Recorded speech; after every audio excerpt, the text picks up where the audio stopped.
Assalamualaikum warahmatullahi wabarakatuh. Apa kabar anak-anak? Miss Umi berharap kalian tetap sehat dan tetap semangat belajar.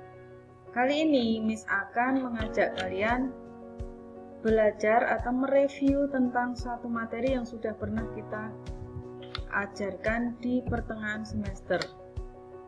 Apa itu materinya? Kita simak ya, sama-sama kita pelajari. Yang pertama adalah ini tentang review jenis-jenis paragraf. Jenis-jenis paragraf di sini merupakan materi kita pada pertemuan ke-28 ini. Miss akan menjelaskan kembali tentang ciri-cirinya. Apa ciri-ciri tiap jenis paragrafnya? Simak baik-baik ya. Inilah yang pertama, deskripsi. Paragraf deskripsi ini menggambarkan tentang keadaan suatu objek sedetail-detailnya supaya pembaca seolah-olah melihat sendiri.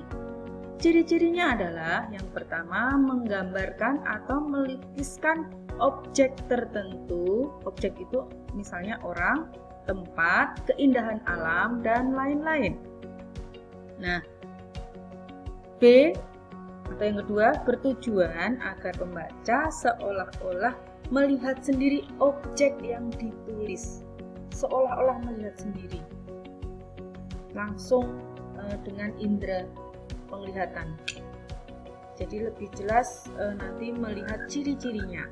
Ini termasuk ciri yang ketiga, menggambarkan ciri-ciri sesuatu. Kemudian contohnya bagaimana yang termasuk paragraf deskripsi. Miss bacakan ya.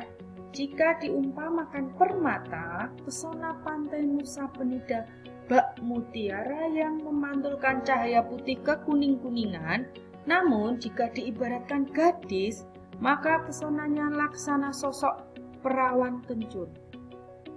Kiasan tersebut sepintas memang kedengarannya seperti berlebihan, namun itulah sesungguhnya kata yang paling tepat untuk menggambarkan pesona alam pantai Nusa Penida. Jadi di sini seolah-olah melihat sendiri bahwa pantai Nusa Penida itu bak mutiara yang memantulkan cahaya putih kekuning-kuningan. Nah, itu deskripsi. Seolah-olah berlebih-lebihan menggambarkan pantai Nusa Penida.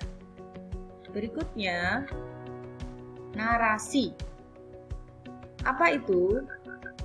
Paragraf narasi adalah paragraf yang di dalamnya menceritakan runut kejadian, urutan kejadian secara kronologis berdasarkan keterangan waktu yang jelas. Ada urutan kejadiannya.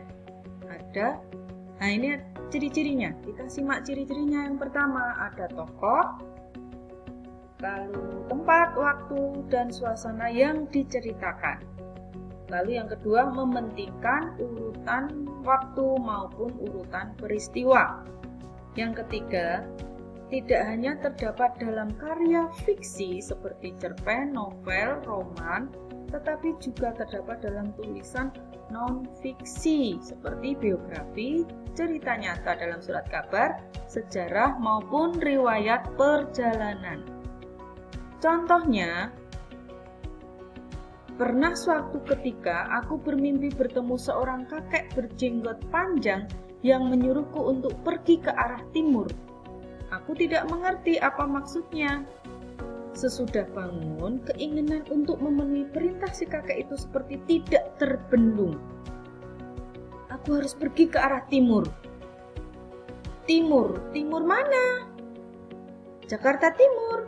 Nah, ini sudah menunjukkan cerita di sini ada keterangan tempat, lalu waktu, dan juga ada tokohnya, kakek berjenggot. Nah, ini namanya paragraf narasi. Yang ketiga, paragraf persuasi adalah paragraf yang bersifat memengaruhi pembaca agar mempercayai dan mengikuti apa yang menjadi inti permasalahan dari paragraf tersebut. Ciri-cirinya adalah ada bukti atau fakta untuk memengaruhi, membujuk atau mengajak pembaca. Terlihat dari kalimat-kalimatnya, bujukan, ada ciri-cirinya yang menunjukkan bahwa itu ajakan atau bujukan. Misalnya ada kata mari, ayo, sebaiknya kita harus. Lalu kata kerja yang pakai lah, misalnya itu menunjukkan perintah. Misalnya bijaklah dalam bla bla bla misalnya. Nah, itu ada kata-kata lah, bijaklah atau turutilah. Nah, itu membujuk. Itu berarti sudah jelas menunjukkan paragraf persuasi. Gitu ya. Contoh di sini adalah beras organik lebih menguntungkan daripada beras non-organik. Mutu beras organik lebih sehat, awet, dan lebih enak. Selain itu, beras organik tidak mencemari lingkungan karena tidak menggunakan bahan kimia. Keuntungan yang didapat para petani beras organik juga lebih tinggi. Petani beras organik mendapatkan keuntungan 34% dari biaya produksi, sedangkan petani beras non-organik hanya mendapat keuntungan 16% dari biaya produksi. Oleh karena itu, mari kita bertani dengan cara organik agar lebih menguntungkan dan dapat meningkatkan taraf hidup.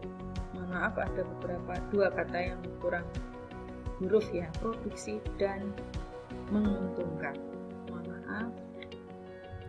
Lalu keempat, argumentasi. Paragraf argumentasi adalah paragraf yang berisi ide, gagasan, pandangan, atau pendapat seseorang mengenai suatu masalah beserta alasannya supaya pembaca yakin dengan pendapat tersebut. Ciri-cirinya, satu, bersifat non-fiksi atau ilmiah, bertujuan meyakinkan orang lain bahwa apa yang dikemukakan merupakan kebenaran, sehingga pembaca yakin dan akhirnya sependapat. Jadi pendapat disertai alasan dan seolah-olah akhirnya kita akhirnya kita sependapat. Itulah argumentasi atau pendapat. Sehingga di sini diperlukan data fakta, bisa dilengkapi dengan tabel atau gambar. 4. Ditutup dengan kesimpulan berupa pendapat penulis secara lebih luas. Contohnya, pencemaran lingkungan hampir terjadi di seluruh Indonesia, terutama di kota-kota besar. Pencemaran itu antara lain polusi udara dari kendaraan bermotor yang jumlahnya semakin banyak, pembuangan limbah industri dari pabrik-pabrik yang tidak sesuai dengan prosedur, dan ulah masyarakat sendiri yang sering membuang sampah sembarangan. Pencemaran tersebut dapat mengakibatkan kerugian yang cukup besar, misalnya udara menjadi kotor dan tidak sehat, menyebarkan berbagai virus dan bakteri atau menjangkitnya wabah penyakit, serta bencana banjir karena saluran-saluran air tersumbat oleh sampah. Nah, di sini jelas ya sudah ada datanya bahwa misalnya yang kotor itu saluran-saluran air tersumbat, lalu di sini pencemaran mengakibatkan kerugian, ini ada data-datanya. Jadi tapi tidak harus ada bukti tabel atau gambar. Di sini sudah mengungkapkan kebenaran atau fakta. Dan ini merupakan pendapat penulisnya, tapi seolah mengajak mempengaruhi pembaca agar kita sependapat. Ini yang argumentasi ya. Lalu yang terakhir adalah eksposisi. Paragraf eksposisi adalah menjelaskan informasi berdasarkan data atau fakta dengan gaya penulisan yang singkat dan padat. Eksposisi di sini biasanya berupa laporan. Ini terlihat dari ciri-cirinya. Bersifat non-fiksi atau ilmiah, biasanya berupa laporan, bertujuan menjelaskan atau memaparkan, lalu berdasarkan fakta dan data yang valid, penyampaian teksnya jelas, padat, dan bahasanya baku. Lalu kelima, bermaksud memengaruhi pembaca. Contohnya adalah, sampai hari ke-8 bantuan untuk para korban gempa Yogyakarta belum merata. Hal ini terlihat dari beberapa wilayah Bantul dan Jetis, misalnya di Desa Piungan. Sampai saat ini warga Desa Piungan hanya makan singkong. mereka mengambilnya dari beberapa kebun warga. Jika ada warga yang makan nasi, itu adalah sisa-sisa beras yang mereka kumpulkan di balik reruntuhan bangunan. Kondisi seperti ini menunjukkan bahwa bantuan pemerintah kurang merata.